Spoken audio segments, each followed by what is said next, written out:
বুয়েট ছাত্র শহীদ আবরার ফাহাদের হত্যার জন্য ছাত্র শিবিরকে দায়ী করে বিএনপি নেত্রী নীলুফার চৌধুরী মনির নির্লজ্জ মিথ্যাচারের তীব্র নিন্দা ও প্রতিবাদে জানিয়েছে বাংলাদেশ ইসলামী ছাত্র শিবির। শনিবার ছাত্র শিবিরের কেন্দ্রীয় সভাপতি জাহিদুল ইসলাম ও সেক্রেটারি জেনারেল নুরুল ইসলাম সাদ্দাম এক যৌথ প্রতিবাদ বার্তায় এই নিন্দা প্রকাশ করেন। বিবৃতিতে নেতৃবৃন্দ বলেন, বিএনপির স্বনির্ভর বিষয়ক সহ সম্পাদক ও সাবেক এমপি নীলুফার চৌধুরী মনি বৃহস্পতিবার বেসরকারি একটি টিভি চ্যানেল আয়োজিত টকশোতে অংশ নিয়ে দাবি করেন, বাংলাদেশ প্রকৌশল বিশ্ববিদ্যালয় বুয়েটের ছাত্র আবরার ফাহাদকে শিবির হত্যা করেছে। যে বক্তব্য গণমাধ্যম সূত্রে আমাদের নজরে এসেছে। ছাত্রলীগ কর্তৃক বাংলাদেশের সবচেয়ে আলোচিত হত্যাকাণ্ড নিয়ে তিনি যে বক্তব্য উপস্থাপন করেছেন তা শুধু মিথ্যাচারী নয়, বরং দীর্ঘ 16 বছর ধরে বাংলাদেশের মানুষের ফ্যাসিবাদ বিরোধী লড়াইকে অশ্রদ্ধা ও প্রশ্নবিদ্ধ করার শামিল। রাজনৈতিক ও আদর্শিক প্রতিযোগিতায় ব্যর্থ হয়ে ছাত্র শিবিরের বিরোধিতা করতে গিয়ে তিনি মিথ্যাচারের সকল সীমা ছাড়িয়ে গেছেন। আমরা তার এই নির্লজ্জ মিথ্যাচারের তীব্র নিন্দা ও প্রতিবাদ জানাচ্ছি। নেতৃবৃন্দ আরও বলেন, 2019 সালের 6 অক্টোবর বুয়েটের শেরে বাংলা হলে তড়িৎ ও ইলেকট্রনিক্স প্রকৌশল বিভাগের 2য় বর্ষের মেধাবী ছাত্র আবরার ফাহাদকে নিষিদ্ধ সংগঠন ছাত্রলীগের সন্ত্রাসীরা নির্মমভাবে নির্যাতন করে হত্যা করে।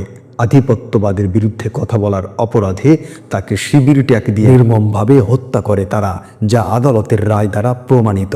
নেতৃবৃন্দ বলেন, দীর্ঘ 16 বছরের ফ্যাসিবাদী শাসন আমলের নিষিদ্ধ সংগঠন ছাত্রলীগ ক্যাম্পাসে হেন কোনো অপরাধে নেই যা করেনি। ছাত্র শিবির ছাত্রদল সহ নির্যাতনের শিকার বিএনপি, জামায়াত এবং আওয়ামী বিরোধী সকল দল ও মতের সংগ্রাম ছিল তাদের কর্মকাণ্ডের বিরুদ্ধে। নেতৃবৃন্দ যোগ করেন, ফ্যাসিস্ট শাসন আমলে সবচেয়ে নিপীড়িত সংগঠন হল ইসলামী ছাত্র শিবির। বিগত 16 বছরের সংগঠনের 101 জন জনশক্তিকে শহীদ করা হয়েছে। 20,000-এরও বেশি মামলায় গ্রেপ্তার করে নির্যাতনের মাধ্যমে অসংখ্য নেতাকর্মীকে চিরতরে পঙ্গু করে দেওয়া হয়েছে। এখনও আমাদের 7 জন জনশক্তি গুম রয়েছেন।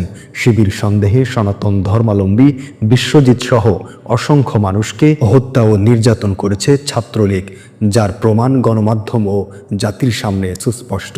অথচ বিএনপি নেত্রী নীলুফার চৌধুরী মনি ছাত্র শিবিরের বিরোধিতা করতে গিয়ে আওয়ামী লীগ ছাত্রলীগের সীমাহীন অপরাধকে দায়মুক্তি দেওয়ার চেষ্টা করছেন, যা জনমনে প্রশ্ন তৈরি করেছে। তিনি আসলে পতিত ফ্যাসিস্টদের এজেন্ট হয়ে কাজ করছেন কিনা?